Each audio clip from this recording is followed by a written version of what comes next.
Hello everyone, welcome to another episode of Super Reaction Roast. On today's episode we have some wrestling stuff for you with the first video we've done from Whatculture Wrestling. Now, for those who don't know, Whatculture Wrestling is a very popular, Whatculture essentially is a very popular website dedicated to covering stuff, everything pop culture related, where it's gaming, basic stuff in like entertainment news, and wrestling and MMA. Which MMA, I believe they recently just started. Today, we're looking at, I believe you chose, the 10 worst anti-climaxes in WWE history. Now, there's been a lot. What comes to your mind? I have no idea that comes to mind. Okay, I'll list a few for you. Let me know if any of them click. Vince McMahon being the head of the ministry. Oh, yeah. Hornswoggle turning out to be the anonymous Raw GM. Yeah. Should have had this in your mind already. Well, the thing is, I don't have a lot. I have a lot of like big, what? That's it, moments. There's a lot of matches that are anticlimactic. You gotta remember, there's a lot of history to go over. But those are the biggest two that come to mind, as far as it goes right now. So, those are the two that really come to mind. There's probably more along the way. Probably Montreal Screwjob, because that was a bit anticlimactic. Yeah, I think that was as well. And then when they redid it again just recently, Chicago. Oh god, that's more of the disappointment. Yeah. But still, it's still up there with that. There's there is a lot. I mean, there's been a lot of ridiculous ones as well. Where you're just like, wait, what? That's just no. Well, let's see what Whatculture has come up with. So here we go. Hang on, got to go.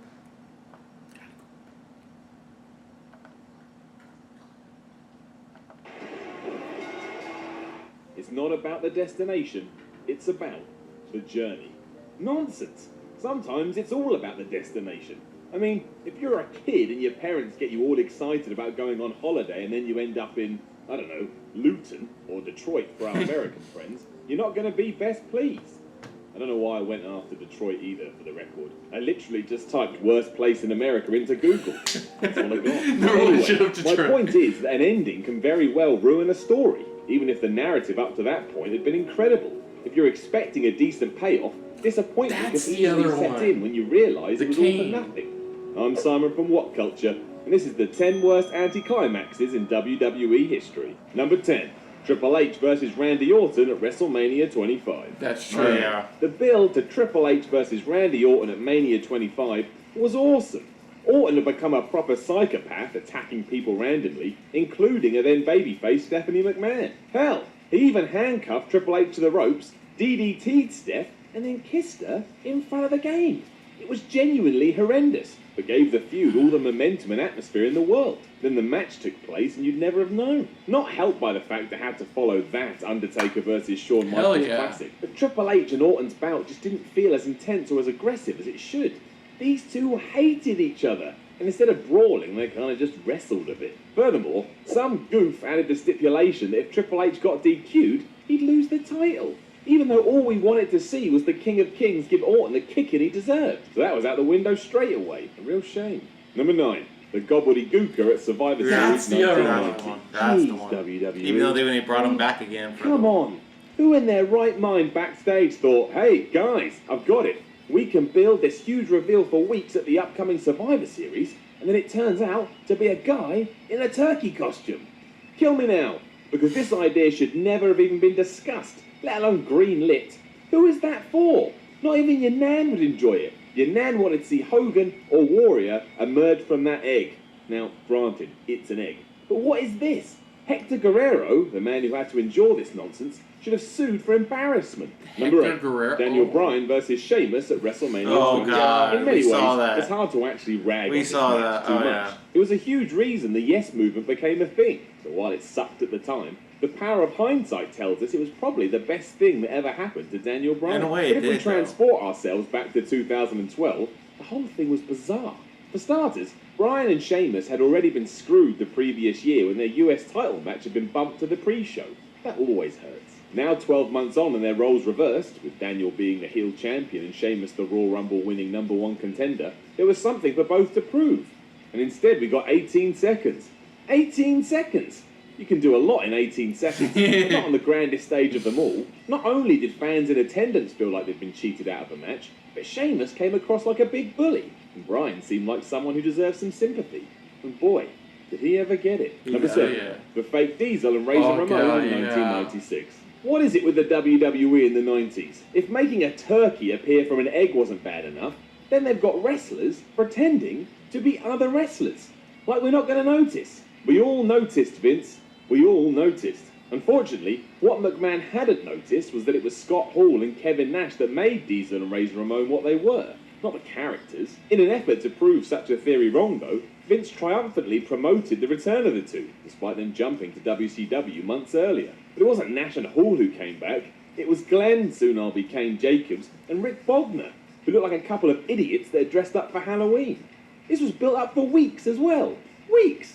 The only punchline here was at the expense of the fans. Number 6, the anonymous Raw General Manager. Thank you. Imagine you got into work one day and your new boss was a laptop. Worse still, how on earth would you explain that to a friend or a loved one? You'll just get random emails all day and for some reason, you'll just go along with what it says. I give in sometimes. I really do. And yet WWE would go with such an angle for well over a year. Replacing Bret Hart as GM of Raw, McMahon's appointed computer would make annoying noises, dim the lights, and then we'd all have to sit there and hear Michael Cole read out a ridiculously worded email. It was stupid, of course, but if the reveal was done right, and whoever was behind all this was a big enough star, then everything would be okay. Was it Stone Cold Steve Austin? Was it Hulk Hogan? Was it The Rock? Nope. In fact, it was no one. As it turned out, there was no plan for this thread, so WWE just dropped it quicker than Nathan Jones. Then to add insult to injury, a year later, they just said it was Hornswoggle. Hilarious. Number 5, the Daniel Bryan Battleground in 2013. Remember how WWE definitely wanted to make Daniel Bryan a star and definitely didn't do everything in their power to stop him getting to the top of the mountain? Well, they most definitely did. Despite being the most over guy in the company at the time, and I'm including The Rock in that statement, fans were desperate to see Bryan established as the guy. There was no way the powers that be could just ignore him. He was far too popular. What they could do, however, is constantly mess him around. It started at SummerSlam, where he won the title from John Cena, only for Triple H to turn heel and let Randy Orton cash in his Money in the Bank. It continued when Bryan beat Orton a month later at Night of Champions, only for the decision to be overturned the following night due to a fast count. The real kicker was at Battleground in 2013, mind. For some reason, the Big Show moseyed his way to ringside and smacked both Orton and Bryan in the face, rendering their championship match a no contest. Fans were sick of seeing constant non-finish after non-finish and became very vocal about the whole thing. It was a terrible anti-climax at the time, but luckily for all of us, we got the ultimate climax at WrestleMania 30. And no, that's not a euphemism. Number 4, Lex Luger in 1993. When Hogan walked out of the WWF in the early 90s, Vince McMahon's replacement was Lex Luger. To say his run was anticlimactic is an understatement. From slamming Yokozuna on a boat to seemingly chasing him around America in a bus dubbed the Lex Express, everything about Luger's push was so in-your-face and hard-nosed, you couldn't help but feel a bit sad that this was your new face of the company. And you think Roman Reigns is bad. Lacking the charisma and gift of the gab that had served Hogan so well for years, Luger never felt like the star he was made out to be. Fans were savvy to that almost instantly. It's why they rejected him in favour of Bret Hart, someone they felt like they could actually get behind. Sorry, Lex. And it is what the truth like too, Billy! Number 3, the higher power in 1999. What the fuck was that? Right. Let's face it, Vince McMahon being revealed as the Ministry of Darkness's higher power was one of the most obvious swerves in years. With rumours running wild it could be Shawn Michaels, someone fans would genuinely be excited to see back on television, To have it be a McMahon yet again was eye-rollingly disappointing. Built up for months, it also made no sense given the ministry had joined forces with the corporation and had gone on to make Vince's life a living hell, even assaulting his daughter, Stephanie. That he did it to mess with Stone Cold was nonsense too. It's like stabbing your hand to try and make your foot jealous. However, it did give birth to one of the most famous lines in pro wrestling history, when Vince threw back his hooded robe to scream, "It was me, Austin! It was me, all along!" It created a clip that I try and watch every day if I can. It's just perfect. That wasn't all bad. Number 2, The Undertaker's WrestleMania streak. Feel free to debate this exactly. as you have been doing ever since Brock Lesnar defeated The Undertaker at WrestleMania 30 to bring his undefeated WrestleMania streak to an end.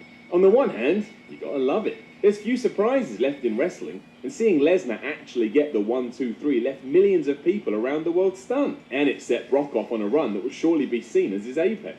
On the other, unlike Taker's matches with Triple H, Shawn Michaels, or even CM Punk, no one actually thought the Phenom would lose, even with numerous false finishes. The contest itself was just a bit of a dud, so the outcome of a surprise winner just didn't feel that expected at all. Admittedly, a lot of the silence in the stadium that night was due to Taker losing, but some of it was confusion too. It just didn't seem like that was meant to happen. Number 1, the invasion in 2000. Oh, yeah. Well, it had to be here really, didn't it? If you were any sort of wrestling fan throughout the 90s, there were only 2 things you wanted at the end of the day. That rare 1990 Hulk Hogan Hasbro, and for WCW and WWF stars to come head-to-head in the same ring. It would never happen, of course. We'd have to settle for wrestlers jumping back and forth to see the odd dream match here and there, but the brands colliding in a proper war was a pipe dream. And then 2001 rolled around. When Vince McMahon popped up on Raw and Nitro to say he bought his competition, the world almost stopped. The endless possibilities slowly started to manifest in people's brains. Stone Cold versus Goldberg, Hogan versus Triple H, Sting versus The Undertaker, Ric Flair versus Val Venus. Because, can't have everything. Instead, what we got was a mess, with the WWF never allowing themselves to look like the weaker entity, despite the fact that they had bought every other named promotion on the planet. WCW came across as a waste of time. Throw in that none of its top stars came in till much later, it was sad television from start to finish. It did give birth to Crazy Stone Cold, which was nice, but otherwise, forget about it. Forget about it! What else made you sad after you expected so much in pro wrestling? Let us know in the comments below, and then don't forget to like, share, and...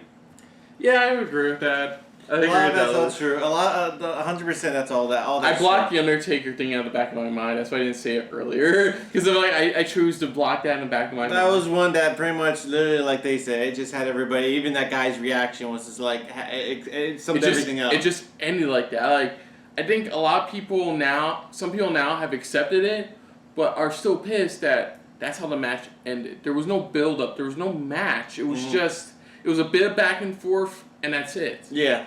It wasn't a true great Taker match like 25 at WrestleMania 25 against Michaels, or Triple H a couple of years ago at a couple of WrestleManias later at Hell in a Cell, or that CM Punk match, or there's a bunch of others, and just that was the only thing that really saved that WrestleMania, besides that, just literally just brought everything down low, was just the whole Daniel Bryan thing. That's about it. That was the only thing that really saved the show, but. It's just, but even at the end of the night, even afterwards, it was still happy. Bryan getting screwed over throughout that year was definitely another Anti-Climax. It was. Everybody wanted him to be the champion already. They just wanted him to be it already. Just give it to him. Just let him have it already. Yeah. But they stretched it out. I mean, don't get me wrong. The lead up to it was awesome, but still, it's like everybody just wanted it already. Everyone kept begging for it already. All the other stuff, like you brought up the Raw. The general manager and stuff like that. Yeah, right. I mean, it's like they didn't do anything with it, and then when they did reveal who it was, you're like, yeah. It's like they like he said, they realized nobody's liking it. Oh, and then there was that time they were using random GMs in like last year, and they brought them back for a night. Not Hornswoggle, they just brought back down for the anonymous. No freaking reason whatsoever. I mean, it just never worked. I agree with that list overall. Bryan's my biggest anti-climax. Bryan getting screwed over constantly until like 30. Oh yeah, that was my biggest. What was yours? Yeah, I mean that sums it up pretty much. There's a lot. Then There's so many. Yeah, and then the WCW WWF invasion was supposed to be great, but Vince was fucking full of himself. So he wanted WWF to be another drought. Like, that's why I still hate last year's Triple H versus Sting match. Yeah. It's because after all that, Sting loses his first match. His first match, especially because we still want to give the middle finger to a company that's been dead for over a decade. For over a fucking decade. It's just exactly. It's the type of thing where it's like we still want to win, you know, type of thing. You know, it's like really. Yeah, but they screwed over the Asian angle so hard, it just didn't work. It didn't work at all. I mean, they could have made it, despite not having a big stars jump, they could have had it work. I mean, seriously. Yeah. Could have had it work. Could have had fucking Undertaker versus Sting. That's a depressing story for another video. It is. Other than that, if you like this video, like it. If you want, comment, talk to us about what you think are worst anti-climaxes in WWE history or wrestling history, period. We're not just talking about WWE here, you know, just period. Flat out. Let us know about it. That'll also be today's episode question, mixed in a little there. If you want to share us with the world, go ahead and share it with the world. And if you like us talking about laying the smackdown on candy asses a little bit more than anybody else, hit the subscribe button. Really?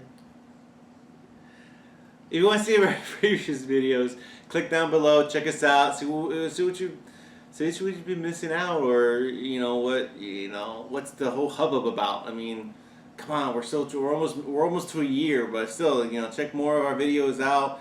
Tell your friends, tell your friends and tell their friends, and so on and so forth. Who knows? One of your friends of friends of friends of friends of friends, maybe The Rock.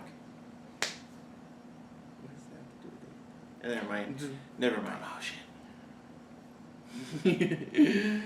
But for now, though, I'm Kristen. I'm Christopher. And that was a very wrestling heavy episode of SRB. See ya! Later.